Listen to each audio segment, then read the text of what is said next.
Election commission को जवाब देना चाहिए कि जो वोटर लिस्ट में वोटरों का नाम काटा गया है वो क्यों काटा गया है, किस लिए काटा गया है और क्या कारण है काटने के पीछे, और इलेक्शन कमीशन इसका आंसर दे, पार्टियों के बीएलए में। देखिए, चुनाव आयोग का जो इंडिया गठबंधन के नेता श्री तेजस्वी यादव जी लगातार चुनाव आयोग से सवाल कर रहे हैं, चुनाव आयोग का उस पर चुप्पी ये गहरी साजिश दिख रही है। और कहां से उनको स्क्रिप्ट लिखकर दिया जा रहा है, किस तरह से एसआईआर के माध्यम से 65 लाख मतदाताओं को वोट देने के अधिकार से वंचित कर दिया गया, यह स्पष्ट दिख रहा है, पता चल रहा है। अब इधर उधर की बात जो लोग सरकार में बैठे लोग करते हैं, अरे जवाब चुनाव आयोग को देना पड़ेगा। लोकतंत्र की जननी बिहार में लोकतंत्र की हत्या ये बिहार स्वीकार नहीं करेगा। ये धरती है आंदोलन की, ये बिहार का चुनाव देश की राजनीति का दशा और दिशा तय करेगा। तो केंद्र की सरकार में बैठे लोग स्क्रिप्ट दे रहे हैं, वही चुनाव आयोग कर रहे हैं। ये सबसे काम नहीं चलने वाला है। इलेक्शन कमीशन ने कहा है कि सभी बीएलए को दे दिया गया है डाटा कि जिनके नाम कटेगा, और कोई आपत्ति है तो आपत्ति नहीं, कर रहा है। चुनाव आयोग सामने क्यों नहीं आ रहे? चुनाव आयोग जब इतना सवाल उनके ऊपर हो रहा है, उनका कर्तव्य है, उनका दायित्व है, वो सामने आकर सारे सवालों का जवाब दें।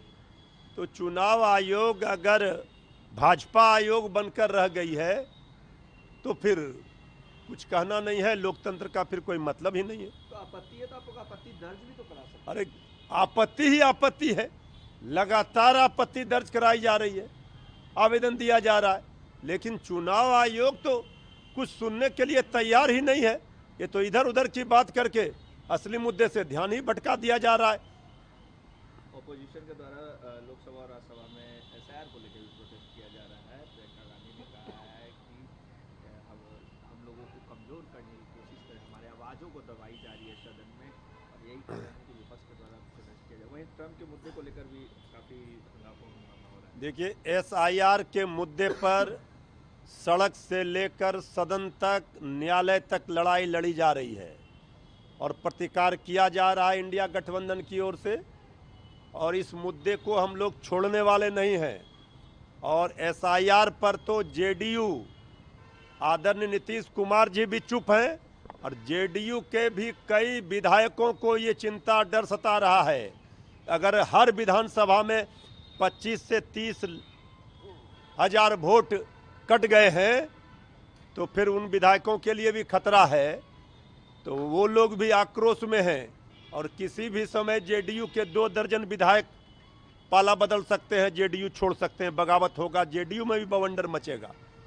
तेज प्रताप यादव ने कल वीवीआईपी के साथ अलायंस किया, वहीं साथ ही साथ उन्होंने कहा कि जो लोग मेरे ऊपर मजाक बनाते हैं, मजाक बनाए, लेट देम फन, और जिन्हें मेरे साथ जुड़ना है मैं आरजेडी और कांग्रेस को भी निमंत्रण देता हूँ। देखिए, लोकतंत्र में हर व्यक्ति को अधिकार है, और जो बालिग है वो अपना निर्णय ले, किस तरह से जनता के बीच में जाएंगे, उनका फैसला है।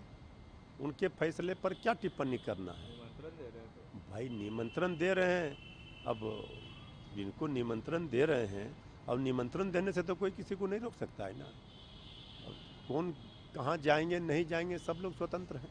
कुख्यात अपराधी रोशन शर्मा को पुलिस ने एनकाउंटर किया, पैर में गोली लगी थी, उनसे इलाज कर। देखिए, अब बिहार की पुलिस जो है, अब अपराध पर, क्राइम पर तो कंट्रोल नहीं कर पा रही है, तो कभी कभी अपराधियों के ऊपर इनकाउंटर करके खाना पूर्ति कर रही है।